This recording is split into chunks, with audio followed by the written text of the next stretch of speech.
the first thing I want to ask you about is, your younger days. That's, usually where I start my podcast at. Like, when you were a kid, what were some kind of like things you had in mind for career goals or goals in general? And then how did you, use that to get to where you are now? Well, so I would say that when I was a kid, there was no one who had more certainty of what they wanted to be doing than me. Mm-hmm. Unlike you, I knew that I was not good enough to play sports at any level beyond high school. And I think I realized that at a fairly early age. And so kind of was of the mindset of what could I do that would allow me to be involved in sports. And I grew up in Chicago during a real heyday of sports broadcasting in Chicago. I am a big White Sox fan. Harry Carey at that time was the White Sox play-by-play guy before he went across town and really achieved fame with the Cubs. The Cubs had a great play-by-play guy, very famous, Jack Brickhouse.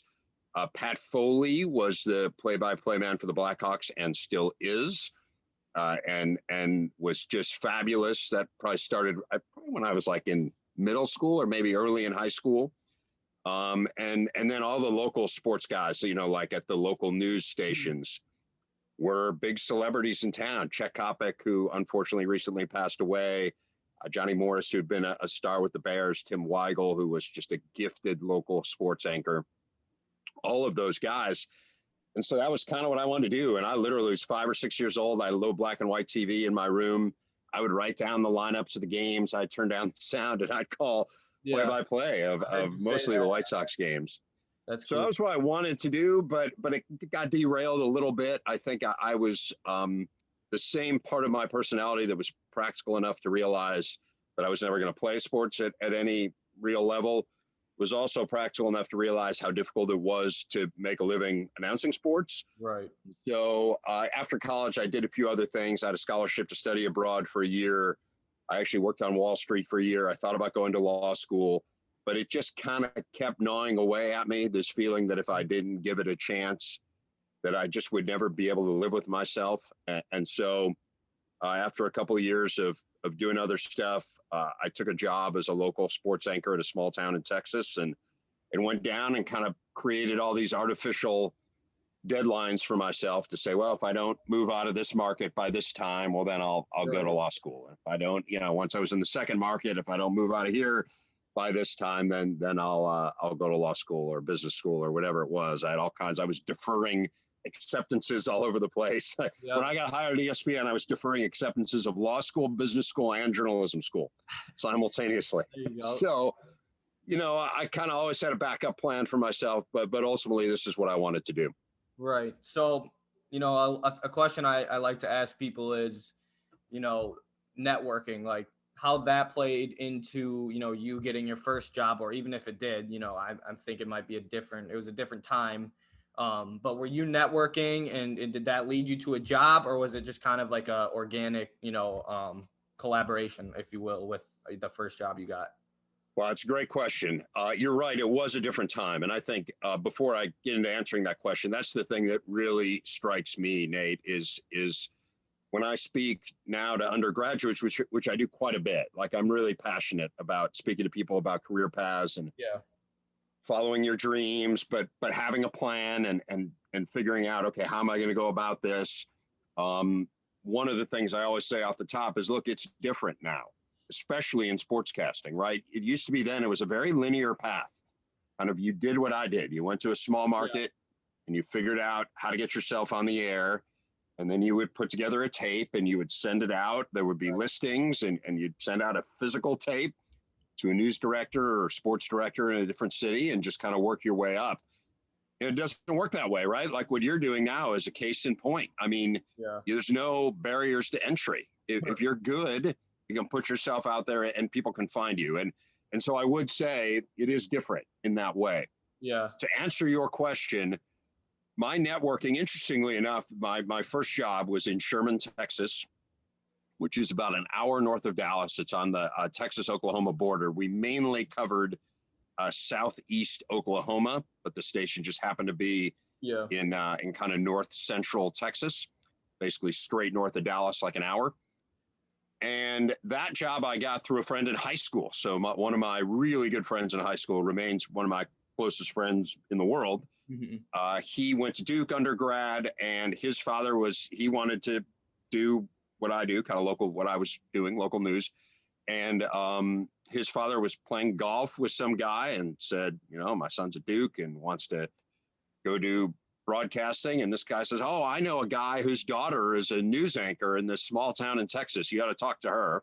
Yeah. And he did. And he got the job there as a local reporter. And then when I was saying, hey, I think I might, when I was working, doing my Wall Street banking job, and I Mhm. said to him, I think I got to try this broadcasting thing. And I'm going to go to grad school. I'd been accepted to Medill at Northwestern. I was going to go there. And he's like, hey, that's a great program, but I think I can get you a job down here if I just talk to my news director. And he Yeah. did. So that was how I got my first job. Nice. My second job was just a blind resume. I literally didn't even know where I was applying. I sent a tape to a listing that said it was a mid-sized Midwest market, and that happened to be the Quad Cities. And so that news director hired me. But then my big break was that there was a woman there in the Quad Cities who kind of like 2 months in said, hey, you're really good. And I'm friends with Steve Levy at ESPN, and you really ought to send him your tape. Uh-huh. And so I said, Steve, my tape. And Steve sent it to his agent, said, hey, you're really good. Sent it to his agent, and his agent sent it to this person who ended up being my agent and has been my agent for, well, that was 1996. So a Right. long time. Yeah. What is that? I don't even know. Uh, 25 years. Yeah. And so that was how and then he said, yeah, you're good. I'd love to sign you, and got me offers at CNN and ESPN. And that was kind of how I moved up. So it was kind of a combination. There was Right. a lot of luck. There was some connections. There was fortuitous timing. I mean, I think I really was at a point where the business was expanding.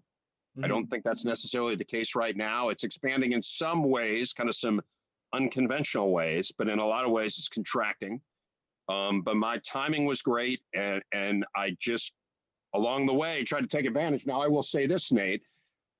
I sent out probably I have a notebook. I went through it at one point. It was well over 100 tapes Yeah. For in sure. my time looking for jobs. To get my second job, I was like literally one of about 75, I think. So I Yeah. got one concrete offer after 75 Right. tapes. And then to get my second job, or my third job, which happened to be ESPN, Uh-huh. I had offers from CNN and ESPN, but I got rejected in markets I would have never gone to in a million years. I was just sending out tapes to get an offer, just to have someone tell me, Yeah. you're good, right? Yeah, So I that's could say, hey, no thanks. I don't really want to move to Topeka. But I didn't get the offer in Topeka. yeah. So it's a very subjective business. There's a lot of luck involved. And so, yeah, I was probably three for like 105 or Mhm. 110. And two of those three offers were CNN and ESPN. So it tells you what a messed up world it is. Yeah. The thing I want to kind of get into now is like sports media today. Like, it's just so crazy because, like you said, everyone has a voice, and, like just putting stuff out can lead you to, who knows. So, were you, when you were younger, were you putting stuff out? Like, I would say, no, let me ask this. I'll rephrase it. Would you have been, if you were living in today's, if you were a college student in today's society, do you think you would have like a podcast or like a sports talk show or something like that? Yeah, I guess I probably would have. Yeah. I happened to go. So the great thing about Northwestern at that time was it was a great student radio station, still does. WNUR is Uh-huh. really kind of well known as a good breeding ground for sportscasters. It's a really kind of cutting edge music station too. And we at the time, Northwestern was so bad Yeah. athletically. Right. So like in my 4 years of college, it's crazy to think, right? Like my 4 years of college, they won 6 football games total. Yeah, that's crazy. Total. They won 4 conference football games. Like, Yeah. this year they ended up number 10 in the country in football. I mean, it's just crazy to And they think. got a good basketball team now too, a little. A little bit better. Yeah, Yeah. certainly better. They won 6 conference basketball games in my 4 years too. Yeah. So we were like a lot of times they did have a radio deal, Hmm. but they would preempt those games for like any excuse in the world to preempt them, they would. So we had a really good deal where we were the exclusive voice a lot of times of Northwestern athletics. So like Yeah. I called the game from Cameron Indoor Stadium in college. That was pretty cool. Hmm. Football games from all over the Big Ten, from Mikey Stadium at Army. So we really we operated almost as like kind of a semi-professional Yeah. station. So I got all kinds of opportunities, and yes, so had that been now, I think Yeah. maybe I would have tried to do something, um, Right. but it wasn't. And so we just kind of Yep. had our opportunities, and we had cassette tapes with our work on them, and frankly, our equipment wasn't great. It didn't sound great. Hmm. So I wasn't really able to use any of that stuff like for a resume or anything like that. Okay. And again, it took me a couple of years to actually out of college to actually start applying for stuff anyway. But yeah, I think I would have. I Hmm. think I would have been kind of had the foresight to say this would be a good idea for me. But it's Right. cool. I mean, whenever I get opportunity, like you reached out to me. I did a podcast a couple of weeks ago with a young man who's in high school. A Yeah. couple of college students at Penn State reached out to me. I always do this stuff Yeah. because I do want to encourage people. This is how you get better. This is how you Right. figure out how to do it. Is take advantage of those opportunities. So I admire what you're doing quite a bit, Thank you. and I Thanks for think coming it's the on. right thing to do, and I'm happy to be a part of it. Appreciate that. Okay, so I want to ask you about your time at ESPN first, and then get Okay. into the Big Ten Network. So I think I do remember watching you on ESPN. When I was younger, that was the only thing I ever watched. And then obviously I put the BTN on too. Now that when that became a thing, so just kind of can you tell me like the first couple of jobs you had at ESPN and kind of what you did? Yeah, so I was hired to launch ESPN News. ESPN News was conceived of. So my offer at CNN was for something called CNN SI, Hmm. which was a 24-hour sports news network that was conceived along the lines of what headline news was at that time, half-hour wheel, Hmm. top and bottom of the hour, biggest stories. And this was going to be headline news for sports. And when CNN announced they were doing it, ESPN announced, I think, rapidly after that. I believe ESPN announced it later. They launched it later. I'm assuming they conceived of it later too, that they were going to do the same thing. Yeah. And CNN was a player in sports then. That's something that's kind of interesting. They had a nightly sports show. So so I got the offer from CNN. ESPN then had my tape for like 6 months and hadn't done anything. And then as soon as I got the offer from CNN, they offered to fly me in, and I auditioned and got an offer about a week later, about 2 weeks before this thing launched. So Hmm. I think I was one of their last hires. And yeah, so ESPN News was, I mean, it was kind of like the Wild West. It was pretty funny. I mean, on one hand, they obviously knew what they were doing and they had this great infrastructure in place. But on the other hand, they were kind of making it up as they went along. They hired, I think, about 14 men and women to be a part of that. Mike Greenberg was one of the first ESPN News hires. John Butchie Gross was in that group. He and I started the same day. And other than that, I don't think anyone's still there. David Lloyd came not long after that, and remains one of my close friends there. He came maybe 4 or 5 months in. But everyone else has pretty much moved on of that group. But yeah, so it was, so you're up, on one hand, you kind of felt like you had died and gone to heaven. I mean, the first week or two we were there, I remember them, they got they had an on-air meeting of all the on-air people. Hmm. And to say I felt like an imposter, I mean, you're in this room with, Dan, Patrick, and Keith Olbermann were the biggest thing going at that point. And so you're in this room with Dan and Keith and Chris Berman, who I've been watching forever. And I mean, all these, Mike Tirico was in that meeting, and Chris Fowler. Just like, what am I doing here? I mean, I felt like it was going to be like MTV Punked, right? Where someone was going to walk in and say, hey, this is all a big joke. And, Dave, you need to leave. But it didn't happen, like you kind of along the way were like, okay, they actually want me to be here. Hmm. And so then I think I was so naive, Nate, that I didn't really realize that we were competing against one another. I mean, I really looked at it as kind of this fraternity. And only as it kind of progressed did I realize, okay, we're like on a farm team, and Yeah. they're going to try to figure out who is going to move along. who's going to be promoted to the big team. Mm-hmm. And so within about, well, my first Sports Center was Final Four weekend. So I was hired in 96, Final Four weekend of 1997. I got to do my first Sports Center. That's Saturday. So at that point, that late Sports Center was 2 a.m. Eastern time. That was when it originated. So it was like the prime time Sports Center for the West Coast, or not prime time. I guess it was the 11 o'clock Sports Center for the West Coast. And so that was my first opportunity, and pretty quickly I got a regular spot. So I was doing like that 2 a.m. Sports Center on Friday and Saturdays, and then just kind of got moved along. And I made it pretty clear that I loved college sports, and that was really what I wanted to be a part of. And so started to get to do some opportunities to do like halftimes for basketball and that type of thing. My first big break was to host the World Cup in 1998. Wow. Which seems like a big deal. I've got to tell you, it didn't really feel like one at the time. I don't think ESPN really realized what they had as much with the World Cup as they did subsequently. I think by the time we got to by 2010, I think they kind of understood it. And of course, now Fox has the World Cup. Mm-hmm. But so I was the World Cup host in 98, and then kind of the co-host with Rhys Davis in 2006. But that 98 was a really big break for me, because it really, for me, so there was a difference back then. I think that line is blurred a little bit, but between being an anchor and being a host. So I was hired to be an anchor. And so ESPN News and Sports Center was very highlight driven at the time, because you have to understand, people didn't have those highlights on their phone, right? The way to see the highlights was to watch Sports Center or to watch ESPN News, and to find out who won was to watch there. Like, you didn't have this instant access to it. So an anchor was a very kind of structured job. If you did a lead in to the Hawks Celtics game, and then they rolled the 45 seconds of highlights, and you'd have a score panel, and then maybe you'd have a sound bite afterwards, or you'd move on to the next highlight. And hosting was, you're working with an analyst. It's pregame or postgame or halftime. You're using, you're kind of getting their expertise, and you're more of a traffic cop.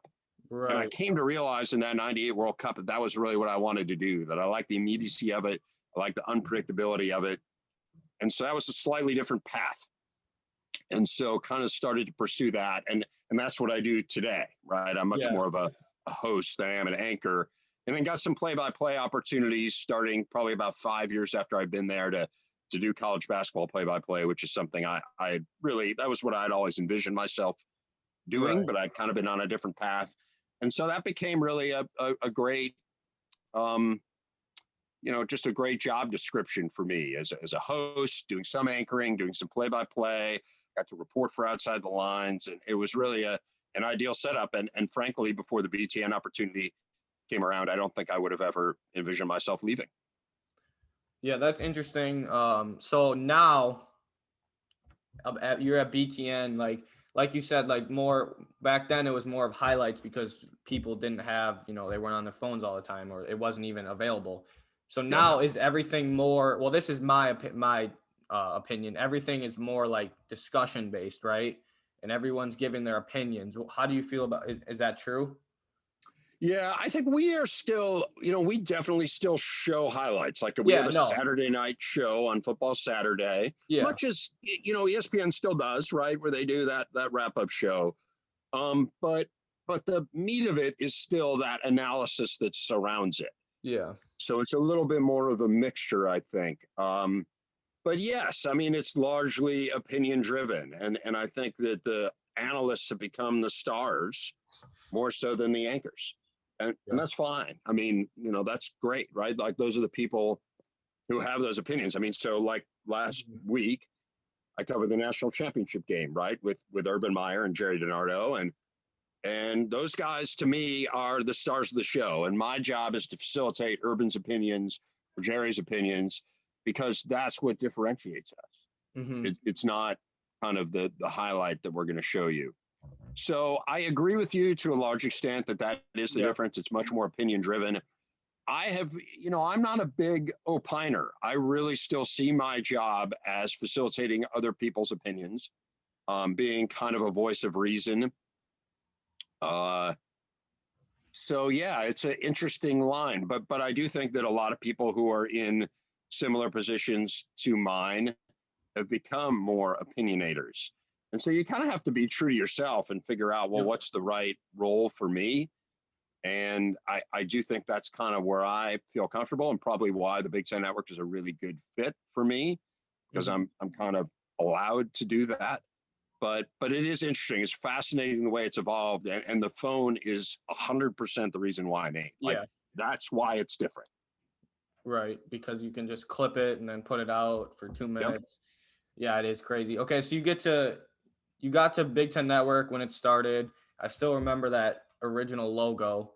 Um, Yeah. can you kind of just tell me like what were your thoughts going into that job and then ultimately, how it's going? Yeah, it's interesting. So as I said, I really never conceived that I would leave ESPN. And even when I went to talk to the Big Ten Network originally, honestly, and they know this now, so I'm not embarrassed to say it, but I was just in a contract negotiation. I was going to sign my fourth contract at ESPN. And I just felt like I needed, for the first time ever, to at least create some leverage. Unfortunately, I think the nature of most businesses, and I don't blame ESPN.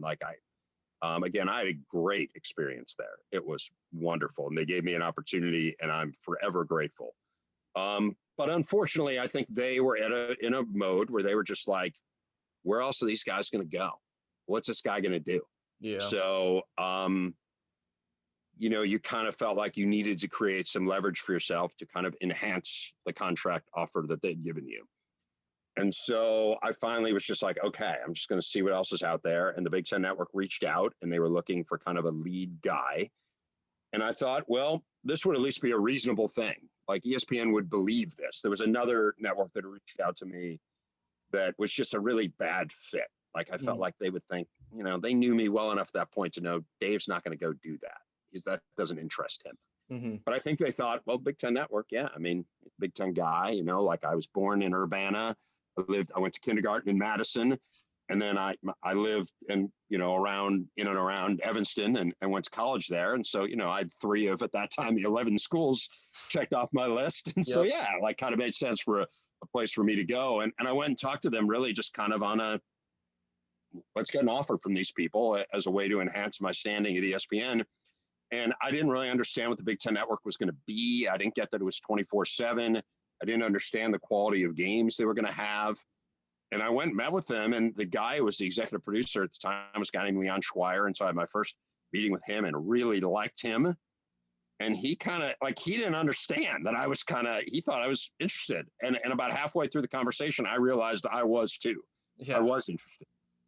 And I remember going at this temporary office on Michigan Avenue. And so I went into Water Tower Place, and I went into this corner, like in the women's section of some department store, so no one would hear me.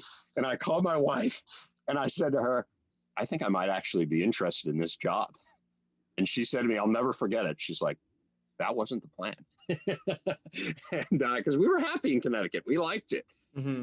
But once I explained to her what it was, she's like, okay, well, you ought to go back for the second interview. And the second interview was with Mark Silverman, who was the president of the network, and Jim Delaney, the commissioner of the Big Ten. Mhm. And at that point, I was very interested, and they sealed the deal. They were just fabulous. And they really made it clear that I was the person they wanted. They shared their vision for the network. They're both incredible leaders. Mark has gone on and has a major role now with Fox Sports. Jim Delaney needs no introduction. Obviously, to me, the greatest person ever to fill the role of conference commissioner. And so I was kind of like, I'm going wherever these guys are going. I'm on Yeah. board.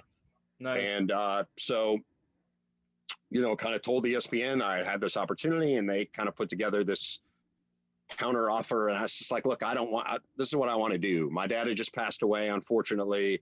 My mom still lived in Chicago. It felt like it was it was meant to be, that it was kind of the right fit at the right time. And ESPN was great. They really were very understanding and said, okay, like, if that's what you want to do, you always have a place here, but go do it.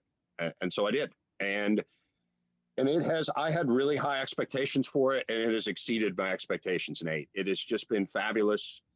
I think the biggest thing to me has been, you really feel connected to the schools in a way that Yeah. you couldn't.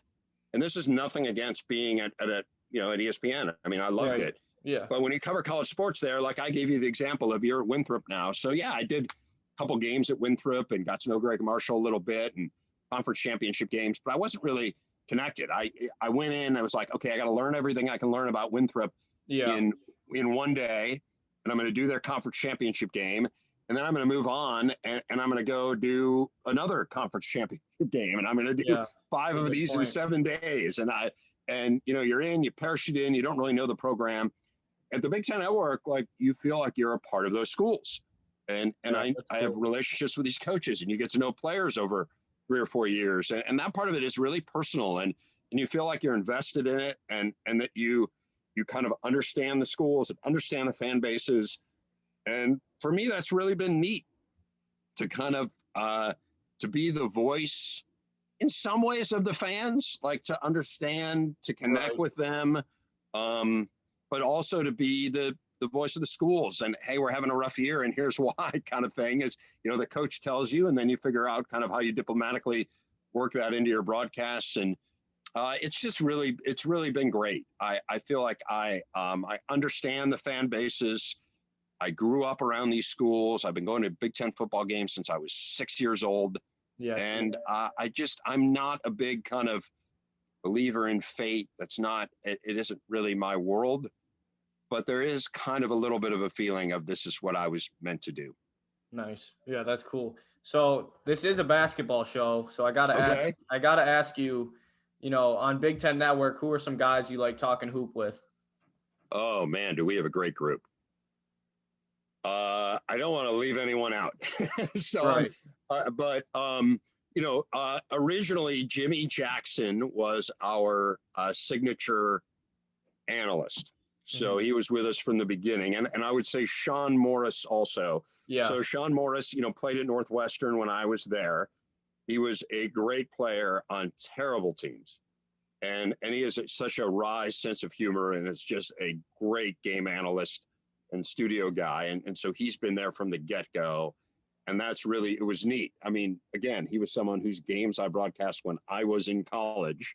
And then to get to work with him has been really cool. Jimmy Jackson was the best player in the Big Ten when I was in school. He was 2-time conference player of the year, All-American.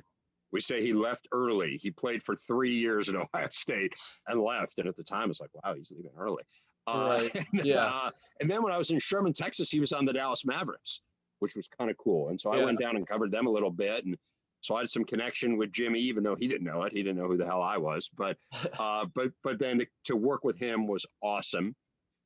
Subsequent to that, Robbie Hummel is one of our new game analysts over the last few years, someone who I did games when he was in college, and then actually was on a plane with him down to the Final Four and got to know him a little bit when he won a National Player of the Year award, and sat next to him. And then, a few years later, his NBA career, he was hurt. His NBA career was kind of fading, and he said, I want to get into being an analyst. And man, I think he's going to be a complete superstar in our business. Jess Settle's one of our analysts now. When I was in the Quad Cities, Jess announced he was leaving early for the NBA, and then ended up coming back to Iowa and playing 6 years there. And I covered one of his news conferences where he said he was leaving. So it's just been weird, like, to have kind of these connections with all of these different guys. Like I did John Beeline's first game the other day as an analyst. That was really cool, right? There's someone who I've admired for years, really became aware of who he was really when he was at West Virginia, and I was at ESPN. He had the great team with Kevin Pittsnoggle and Mike Gansey, and those guys made a run to the Elite Eight. And so to get to work with him, I just think that's been the neat thing about it is it kind of feels like this full circle thing. But man, the league has been great. I mean, to me, it's the best league in college basketball this year. I don't think it's close. Yeah.